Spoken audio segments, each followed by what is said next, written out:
할렐루야. 네. 또 우리 가운데 뵙게 돼서 감사합니다. 오늘은 이 시대상을 드러내는 중요한 개념을 가지고 말씀을 나누도록 하겠는데요. 최근 우리는 민주주의 헌법상 최고의 권력자인 대통령을 구속하고 탄핵하는 비정상적인 나라에 우리가 살고 있습니다. 정치 권력이 힘을 잃어버리는 상태인데요. 그 이유는 권력은 있는데 권위를 잃어버렸기 때문이 아닌가 생각을 해봅니다. 로마서 13장 1절에는 권세는 하나님으로부터 나지 않음이 없나니 모든 권세는 다 하나님께서 정한 것이라.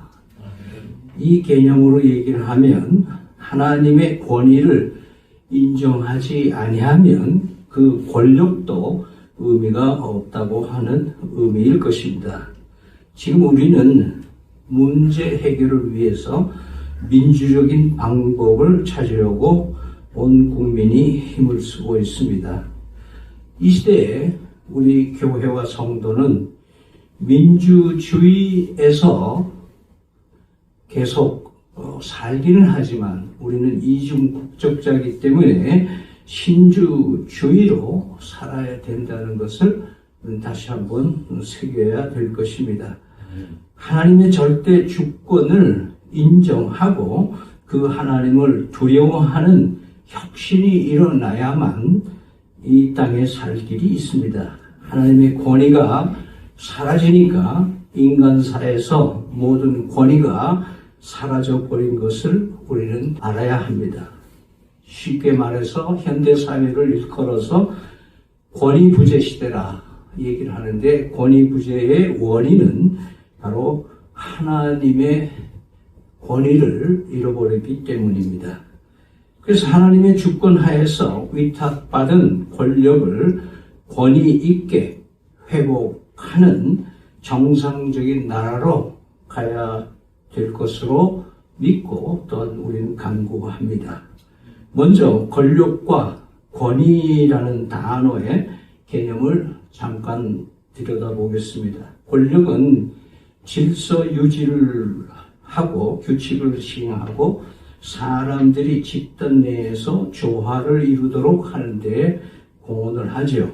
하나님께서 권력을 인간에게 위탁하시는 목적은 권선, 선을 권하고 징악, 악을 벌하는 그런 권력을 사용하도록 하신 것을 우리는 성경에서 봅니다. 그러나 때로는 권력이 남용되거나 불공정하게 행사될 수도 있기 때문에 경계하고 비판하는 태도도 필요하기도 합니다. 권위의 종류는 크게 두 가지로 나눌 수가 있는데요. 하나는 합법적인 권위가 있습니다. 말하자면 법이나 규칙에 의해서 정당성이 부여된 권위, 즉 권력이라고 얘기를 하고 있습니다. 둘째는 카리스마적 권위, 즉 개인의 성품이나 성격, 능력에 의해서 자연스럽게 얻어지는 권위를 얘기를 하고 있죠. 예를 들어서 대통령이나 경찰이나 교사나 이런 이들은 모두가 합법적인 권위를 가진 자들이라고 말할 수 있을 거고, 또 부모나 형제 자매나 연장자나 하는 사회윤리 도덕적 하나님이 정하신 가족 제도에서 오는 그런 권위도 있을 수 있을 것입니다. 그러나 진정으로 우리가 카리스마적인 권위라는 단어를 쓰는 이유는 존경받는 그런 지도자들이 정말 권위 있는 사람이라고 우리가 말할 수가 있습니다. 그러면서 권위와 권력은 같은 듯 하지만 서로 다른 개념입니다. 권위는 영어로 authority라고 해서 우리가 저자라고 할 때에 author라는 말을 쓰는데, 사람들이 자발적인 존중과 신뢰를 바탕으로 하는 것을 우리는 권위라고 얘기를 합니다. 권력은 물리적인 힘이나 강제를 통해서 법이나 시스템에 의해서 주어지는 것을 권력이라고 얘기를 하죠. 따라서 권위는 권력보다 더 바람직하고 긍정적인 영향을 우리 사회에 줍니다. 권력이 권위를 잃어버리면 물리적인 기계적인 메마른 사회가 되지만 권력이 온전한 권위를 가지고 있을 때에 비로소 공동체나 사회와 국가는 정상으로 돌아갈 겁니다. 자, 그러므로 권력을 가진 사람은 조직은 그 책임이 얼마나 큰가 하는 것을 알아야 합니다. 권력자는 항상 공정하고 투명하게 권력을 행사해야 권위가 세워집니다. 권위가 있어야 그 권력을 신뢰하고 따르게 되어 있고 권력을 위임받은 자들은 권위와 책임감을 가져야 합니다. 어떤 권력이든 권위의 유지와 신뢰를 가질 수 있어야 되는데 이는 교회의 직무와 직분도 마찬가지일 것입니다.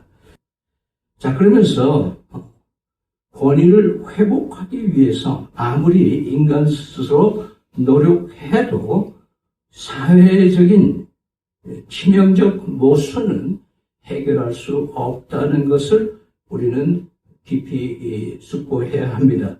결국 인간 스스로는 권위 회복이 불가능하다는 것에 우리는 도달합니다.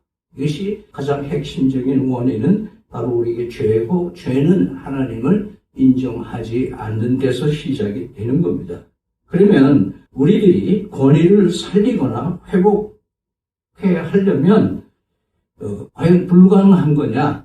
그러나 성경에서는 가능하다고 우리에게 말씀하고 있습니다. 우리가 성경을 돌아가 보면 마태복음은 왕으로 나신 아기에 대한 이야기로 시작이 되고 또 누가는 인간으로 오신 예수님 그 아담으로부터 시작하는 계보가 나오고 요한은 말씀이 육신이 되는 스토리로 시작을 합니다. 그런데 오늘 본문 마가복음은 특이합니다. 하나님의 복음의 시작이다. 이렇게 문을 열면서 제일 먼저 공포한 것이 있는데 그것은 예수님의 권위를 먼저 얘기를 하고 있습니다. 예수님은 어떤 분인가를 얘기를 할 때 마가는 그 권위가 전제되지 않으면 복음의 의미가 없다라고 표현하는 듯 제일 처음 이를 우리에게 말해주고 있습니다. 제가 조금 성경 범위를 잘못 말씀드렸는데요. 이 시간 마가복음 1장 21절에서 21절까지 한 절씩 교독을 하도록 하겠습니다. 그들이 가버나움에 들어가니라. 예수께서 곧 안식일에 회당에 들어가길 가르치되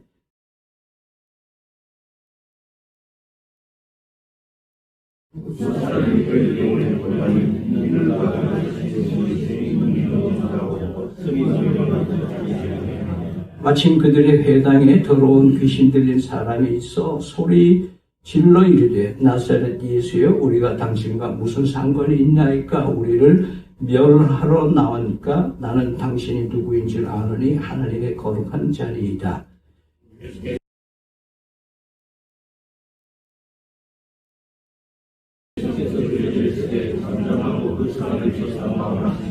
더러운 귀신이 그 사람에게 경련을 일으키고 큰 소리를 지르며 나오는지라.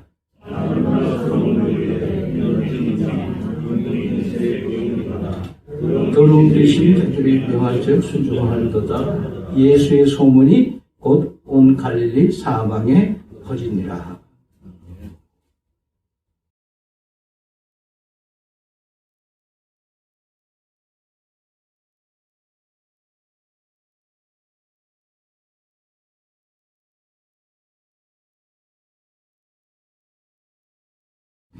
요즘 우리 국민들은 바늘방석에 앉은 것처럼 정치가 권위를 잃어버린 그런 위기에 와 있습니다.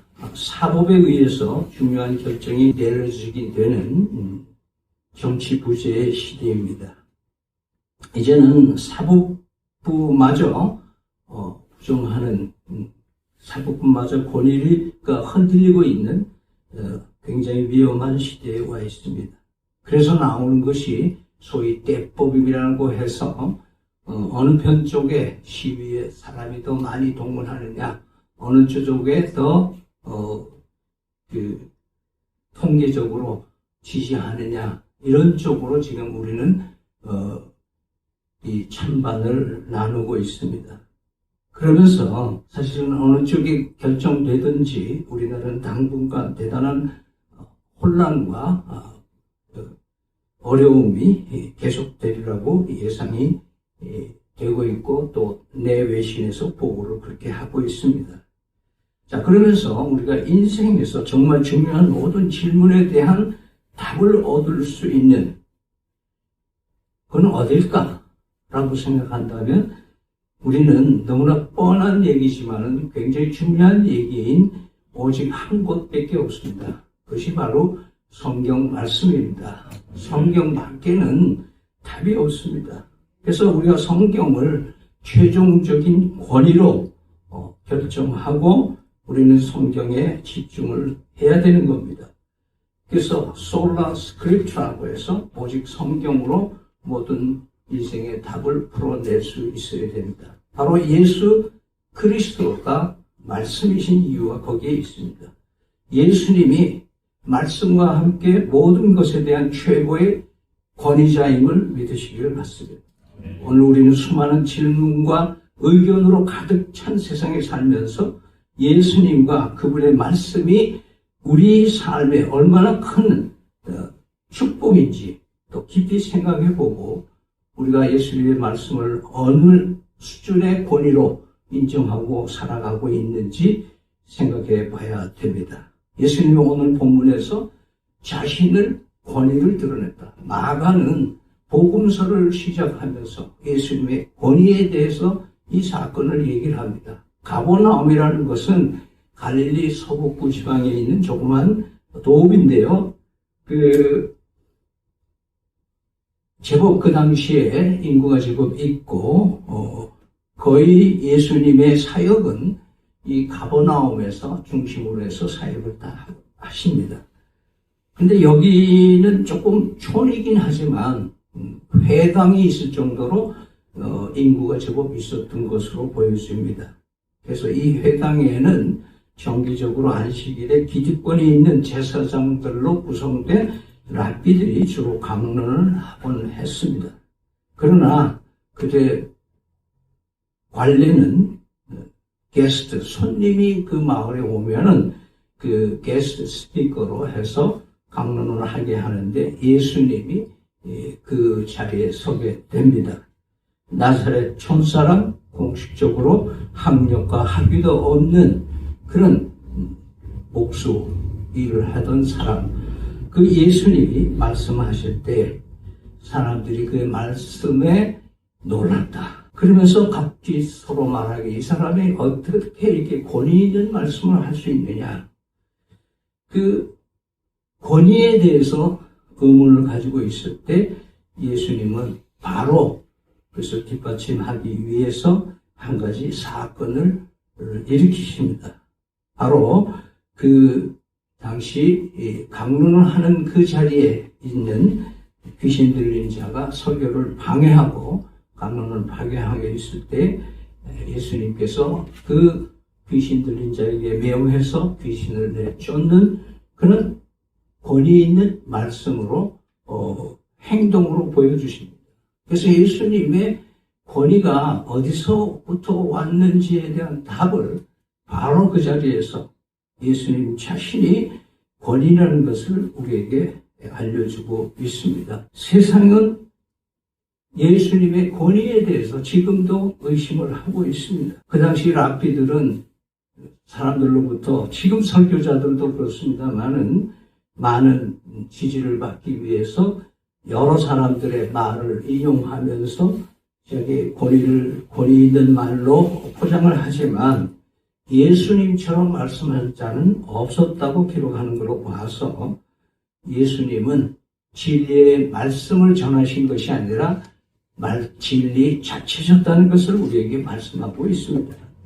그분의 말씀을 들을 때에 우리는 권위를 가진 사람의 말로 듣고 있는가 하는 것을 질문해 보면서 그가 어떻게 신약의 복음서에서 권위 있는 분이신가를 증명하는 것 중에 하나가 구약의 선지자들은 여호와께서 말씀하시기를 주님께서 이르시기를 이렇게 전부 기록을 해놓습니다. 그런데 복음서에는 예수님이 한 번도 하나님께서 말씀하시기를 이런 표현을 한 적이 없습니다. 예수님은 직설법으로 내가 너희에게 이르노니 진실로 진실로 내가 너희에게 이르노니 나는 포도나무다, 나는 빛이다, 나는 생명이다, 나는 길이다. 그렇게 선포하셨습니다. I am that I am. 나는 스스로 있는 하나님이시라는 것을 그 권위를 가지고 예수님은 말씀하신 것을 봅니다. 이로써 예수님의 권위는 그냥 시시한 어떤 랍비의 얘기가 아니라 하나님의 권위로 말씀하셨다는 것을 보면서 말씀뿐만 아니라 행동으로 말씀으로 귀신이 순종하는 그 권위를 밝혀내고서 마가는 나머지 복음의 모든 예수님의 사역이 얼마나 권위 있는 분인가를 드러내려고 하는 의도가 보입니다. 자, 그러면서 예수님의 이런 권위는 오늘 우리가 살아가는 우리에게 어떤 의미가 있는가? 아, 예수님 대단하신 분이야. 그래, 진리시오, 생명이시오. 알았어. 그렇게 접수하는 거는 내 뇌에다가 접수한다면은 그거는 그냥 상식을 하나 더 보태는 거와 마찬가지입니다. 그러나 우리는 신앙인으로서 예수님의 권위는 과연 나와 어떤 관련이 있느냐 라는 것을 오늘 깊이 있게 여러분들이 숙고할 수 있기를 바랍니다. 그러면서 믿는 성도들에게는 예수님과의 관계 속에서 예수님의 권위가 우리와 굉장히 밀착되어 있다는 것을 깨달을 수 있기를 바랍니다. 여러분 혹시 예수님 사랑, 예수님 사랑 그런 노래 있죠. 거기 2절인가 예수님 권세, 내 권세, 예수님 권세, 내 권세가 나오는데 예수님의 권세가 나의 권세가 되는 줄 믿으시길 바랍니다. 놀랍지 않아요? 예수님의 권세가 내 권세로 그걸 뭘로 볼 수 있어요? 요한복음 1장 12절 말씀에 뭐라고 그러세요? 영접하는 자 곧 그 이름을 믿는 자에게는 하나님의 자녀가 되는 뭘? 권세를 주십니다. 그러니까 예수를 믿으면 하나님의 아드님이신 예수님의 권위를 가질 수 있는 특권으로서의 하나님의 자녀다 이거예요. 그러니까 우리는 세상에서의 권력은 가지고 있지는 않지만 우리 성도들은 권위 있다는 것을 잊지 마시기 바랍니다. 한번 하세요. 나는 권위 있는 사람이야. 믿어지지 않아요? 예? 예수님을 영접하면 하나님의 자녀되는 권세를 가졌으니까 하나님의 아드님의 권세를 내 속에 나를 품고 살고 있어요. 가지고 살고 있어요. 아니, 드러내고 살고 있는 거예요. 이게 뭐 예는, 좋은 예는 아니지만, 베테랑이라는 영화에 보면은 강수연이의 대사가 한때 유행한 적이 있죠. 우리가 돈이 없지 가오가 없나. 그런 대사가 유행한 적이 있는데, 가오는 일본어로 얼굴이라 그러대요. 근데 우리는 권력은 없어도 예수님의 가오가 있다. 우리는 예수님이 있어요. 우리는 비록 세상에 인정해 주시는 않지만 하나님이 인정하는 예수님의 얼굴을 가진 자다. 그래서 우리는 이 세상에서 그 어떤 위치에 사는가를 잘 깨달아서 권위 있는 자녀답게 살아야 됩니다. 두 번째로는 예수님의 권위와 나와 어떤 관계가 있느냐. 자녀로 살 뿐 아니라 예수님의 권위의 말씀이 내 삶의 답으로 하고 살 수 있게 해주신 것이다. 이 말이에요. 그러니까 먼저 성경 말씀이 하나님의 말씀으로 여기고 산다. 이 말은 성경 말씀을 최고의 내 삶의 권위로 여기고 산다. 그런 의미입니다. 요즘 우리의 문화는 교회까지도 성경의 최종 권위를 인정하지 않으려는 그런 풍조가 생기고 있습니다. 성서 비평학이라는 학문이 1960년대부터 시작하면서 자꾸 요즘 강단에서는 설교의 본문을 이리 들고 저리 비틀어서 원래의 의미는 그게 아닌데 이게 이렇게 이런 말입니다. 이렇게 얘기를 하는데 자꾸 우리 성도들이 들을 때는 그럼 그 성경이 그게 아니면 또 뭐지? 이렇게 하면은 성경의 원 의도를 자꾸만 희석시키는 거예요. 하나님의 말씀이 아닌 것 같아. 그냥 문학서적처럼 무슨 비평학에서 얘기하는 그런 비트는 얘기가 점점 우리는 하나님의 말씀의 권위를 희석시키는 것으로 되고 맙니다. 그래서 언젠가는 대개 우리는 성경 따로 사는 것 따로 이렇게 살아요. 그래서 교회에서 설교 들을 때는 아멘 하고 밖에 나가면 다 잊어버려요. 저는 그거를 그렇게 표현을 해요. 제가 이번에 병원에 입원 생활을 하고 나와서 깨달은 게 있어요. 저는 두통약을 많이 먹는 사람인데 두통약을 먹으면 두통을 없애는 게 아니라 두통을 느끼지 않게 한다 그래요. 그래서 이거는 진통제라 그래요. 근데 교회에서는 진통제를 주면 안 돼요. 여러분 이곳에 와서 두통이 있으니까 진통제는 아무 데서나 살 수 있잖아요. 그러니까 진통제를 쉽게 먹게 돼요. 그런데 사실은 저는 오랫동안 진통제를 많이 먹은 사람 중에 한 사람인데 이번에 이 휴병하면서 깨달은 게 있어요. 약은 진료를 받고 처방대로 약을 먹어야 된다. 그러니까 진통제를 먹어야 되는 게 아니라 처방된 약을, 치료제를 먹어야 된다. 오늘 제가 이 말씀을 곁들여 말씀드리는 이유는 성경 말씀을 진정제로 여기지 말고 하나님 성령께서 제조해 주시는 처방된 제로 된 치료약인 줄 믿으시길 바랍니다. 그 하나님의 말씀이 그렇게 권위가 있어요. 약효가 있는 거예요. 역사가 증명하고 있잖아요. 그러면서 우리는 이 성경 말씀이 내 상황에서 멀어질수록 내 삶의 권위는 점점 사라집니다. 가정에서도 직장에서 어디서도. 왜? 내가 하나님의 권위를 인정하고 살아가고 하나님의 말씀을 붙들고 순종하며 살지 않는 것이 사람들에게 가려지기 때문에 내 삶에는 예수쟁이로서의 권위가 없어지게 된다. 근데 재미있는 것은 성경에 보면 예수님이 누구보다도 권력이 있으신 분이죠. 믿으시죠? 천군 천사를 명해서 그 쪼무레기들을 다 한꺼번에 제거할 수 있는 능력이 있는 왕중왕이고 만주에 주신데도 불구하고 한 번도 권력을 행사하지 않으셨어요. 그걸 절제하시고 권위를 인간들에게 구세주의 권위를 갖기 위해서 절제하셨던 것을 우리는 보게 됩니다. 그래서 우리는 그분의 말씀을 의심했던 적도 있지만 예수님의 십자가의 보혈의 은총은 의심까지도 뒤집으시는, 그것까지도 해결해 주시기 위하여 십자가의 죽음을 주신 분인 것을 우리는 봅니다. 하나님의 말씀, 이것이 두 번째 우리가 예수님의 권위와 우리의 관계 속에서 갖는 관계입니다.